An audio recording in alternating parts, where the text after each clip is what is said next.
Welcome to Tough Conversations with David Wood, where play meets depth. We help teams and high-performing leaders like you to master your tough conversations so you succeed in your career and in your life. When we avoid tough conversations, we stay small. Teams stay disengaged, conflicted, and ultimately end up quitting. When we lean in and master our tough conversations, they become the defining moments that literally shape our careers, our relationships, and our lives. So let's dive in and master your next tough conversation so you can be the leader that you would follow. Let's play. I'm standing up to record this. That's how excited I am, and that's how seriously I take playing for real. Now, I'd like to enroll you in my point of view that life and work are actually games to be played. Why do I want to enroll you in that? Well, we tend to take things too seriously so often in life. Making money, finding that relationship, being successful, we can get tense and tight, and A, that's not fun, and B, it's not as effective. So I want you to play. I want you to remember that life and work are games. But there's a specific way I'd like to invite you to play. I'm not talking about being frivolous, just kind of frolicking down the sidewalk without a care in the world and then running into traffic. Not that kind of play. I'm talking about playing, but play for real, as if you mean it. I don't know if we're going to be reincarnated, but what if we're not? What if this is the last life that you're going to have? Wouldn't you want to play this for real, as if it really mattered? Now, let's look at whether or not life and work are games, because some people say to me, David, this stuff's serious. Like, I've lost someone dear to me, or I've got stress, or I know somebody with cancer. Those aren't games. Well, let's look at it. The definition of a game is over there is better than over here. It's that simple. Over there is better than over here, and I want to get over there. That's a game. A second element of a game is there's doubt. You have doubt as to whether or not you'll win. If you played Monopoly and you knew you were going to win every single time, it wouldn't be fun anymore. So let's look at whether or not life and work have these elements.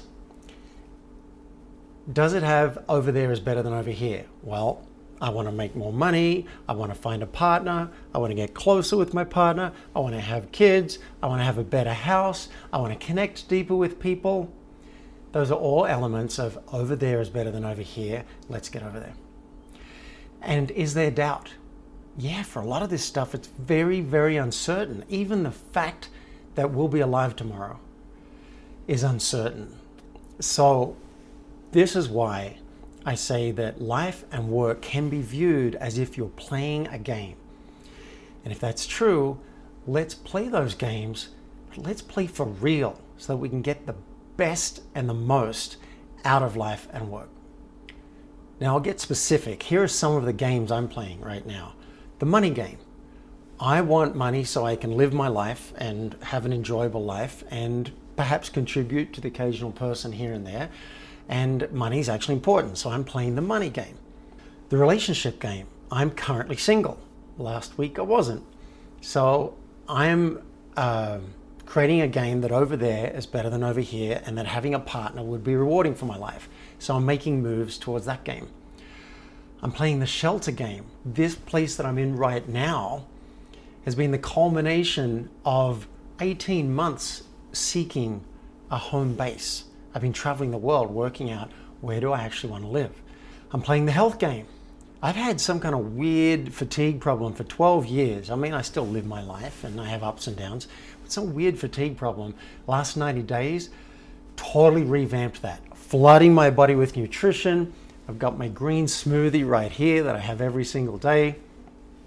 I'm playing the health game because every day and in 20, 30, 40 years, I would like to be physically mobile.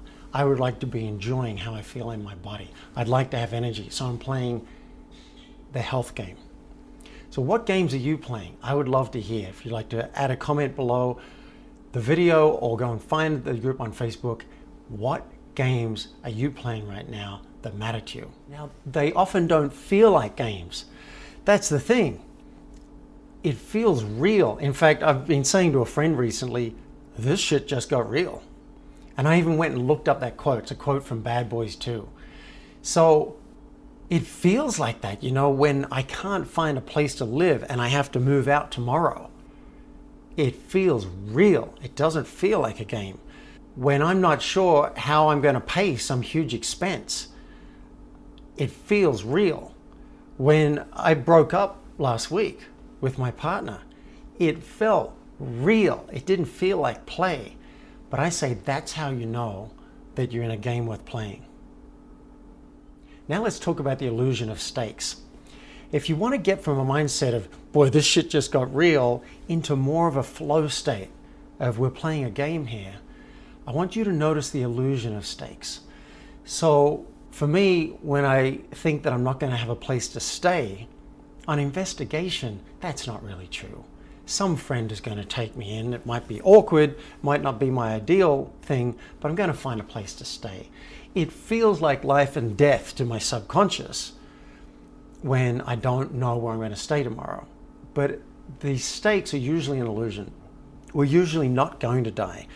If you're worried about breaking up with your partner, those thoughts can be examined and we can get to a place of realizing, hey, really, I'm okay.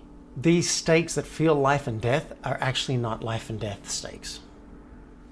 Now, some quick examples. I have a friend who was so worried. She was so stressed, she definitely wasn't seeing life as a game. But when we got into it, she was worried, not even about losing her home. She was just worried about losing the lifestyle she'd become accustomed to.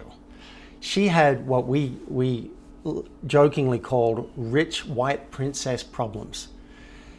So on investigation, it wasn't life and death at all. And she was able to relax a little bit and start to see things as more of a game. I've got another friend who is about to foreclose on his house. Well, the bank's going to foreclose. He's going to lose his house. He does have a second home in Bali, and it looks like he might lose that home. And on top of that, he's just lost his job. So you can imagine for him, it feels like life and death. Now, when we get into it, it's not life and death. He'll always have a place to stay, but those stakes feel so real. I've got another friend, I love telling this story, poor guy. He was falling apart. He studied for his actuarial exams, which can take 10 years to qualify. He failed his exam. So he was so despondent. The same day, his girlfriend called to say, hey, I want to bring you back the key. I don't feel like we should really keep seeing each other and I don't want to have a key to your house anymore. So he's devastated, feeling in free fall. The next day, his dad dies. And he's telling me this story and I'm feeling this with him. And then he said, and this was the clincher, as he was backing out of the driveway to go to his dad's funeral, he ran over the family dog. I burst out laughing because these things seem so serious and they can be so serious, but at some point it really can be ridiculous. That was a point he started laughing too. We just cracked up. We're like, life is so ridiculous. A few months ago, I had depression. I didn't call it depression at the time, but I was waking up feeling exhausted. I hated the day. I hated myself. Sending an email seemed like way too much, so I call it depression. It felt horrible. And I called a good friend of mine, we'll call him Mr. E, and his response was, all right, so you're sad, you're crying and shit, you're down, life doesn't seem good. Enjoy the ride. Now, he could have gotten all sorry for me, but he said enjoy the ride, and I realized in that moment, I may as well enjoy the ride. I mean, I'm going to be depressed anyway, whether I enjoy it or not. I may as well enjoy the ride while it's happening.